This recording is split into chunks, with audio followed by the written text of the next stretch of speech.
Ժողովուրդ օրաթերթը գրում է. Ժողովուրդ օրաթերթը տեղեկություններ է ստանում այն մասին, որ ներքին գործերի նախարար Արփինե Սարգսյանի հրամանով իրականացվում է ուժեղացված ծառայություն ճանապարհային ոստիկանության գծով։ Ըստ նույն տեղեկությունների ուժեղացված հսկողության շրջանակում վարորդներին կանգնեցնում են առանց նախապես իրազեկման կամ կանխարգելիչ ակցիաների եւ անմիջապես տուգանում, մասնավորապես տեխնիկական զննություն չանցնելու, ինչպես նաեւ ճանապարհային այլ իրավախախտումների համար։ Շատ վարորդների շրջանում դժգոհություն է առաջացել կապված այն հանգամանքի հետ, որ վերահսկողությունը հաճախ ընկալվում է ոչ թե որպես կանխարգելիչ միջոց, այլ բացառապես տուգանքների կիրառմանը ուղղված գործընթաց։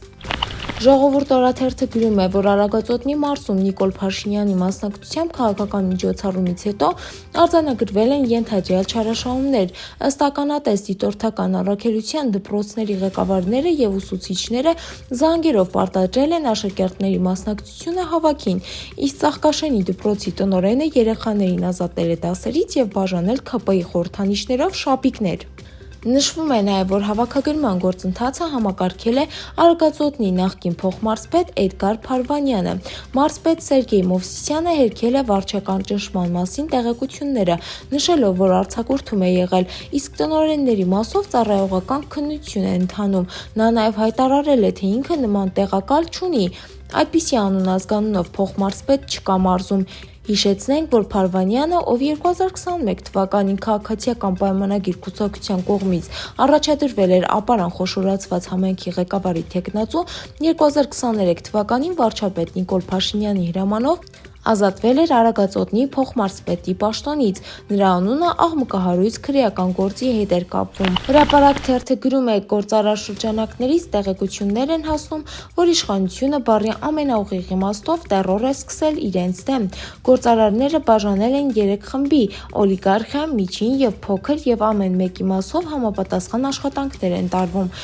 Նիկոլ Փաշինյանի հանձնարարությամբ բանագնացներ են նշանակվել, որոնք բանակցում են գործարար շրջանակների հետ, որ նրանց օգտագործեն իշխանության օգտին։ Բանագնացները տարբեր են՝ միտեղ տվյալատարածքի խառոշիները եւ հարց լուծողներն են, միտեղ մարզպետները եւ համայնքապետերը, մի այլ տեղ ուժայինները կամ ՔՊԱ-մերձ գործարարները։ Աշխատանքներն ասված էլ շանտաժ ու սպառնալիք են՝ կամ մեզ հետ եք, կամ մենք ձեզ ունեզրկելու ենք, լցնենք բանտերը։ Ընդ որում այդ ամենն ասելուց հետո պարտադիր շեշտում են, որ Նիկոլ Փաշինյանի անունից են եկել զրուցելու։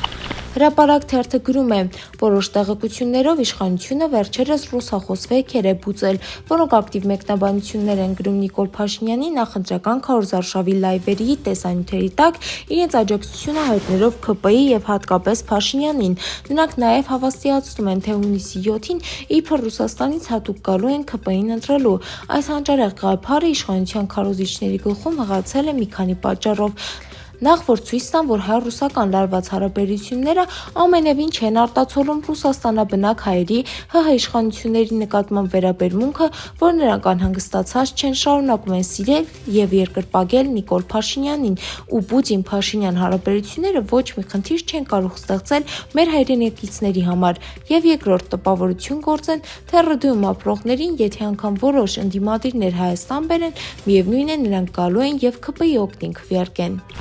Հրապարակ թերթը գրում է, պարզվում է իշխող կուսակցության նախընտրական բուկլետների մեծ մասը քաղաքացիներին տնետու նկած բաժանում են ոչ թե կուսակցականները, տրամաբանական կլիներ, որ մեծ երիտասարդական կառույց ունեցող ՔՊ-ն իր երիտասարդ անդամներին դծեր այդ գործին, այլ շարքային քաղաքացիներ, որոնց համար դա վարձատրվող աշխատանք է։ Մեկ շաբաթվա կամ 10 օրվա համար նրանք 200-ից 250 հազար դրամ են ստանում բուկլետ բաժանելու դիմաց։ Մեզ ասացին, որ ամենասկզբում ԿՊԱ-ականներին են հանձնարարել դա, սակայն մի քանի օր անց շատերը հրաժարվել են քաղաքացիներից ստացած թուքումուրից հետո, բայց ամենակարևորը բուկլետ բաժանողներին նաև վերակացուներ են գծվում, որոնք մուտքերում սպասում են վերահսկում, որ բուկլետները տեղ հասցնեն։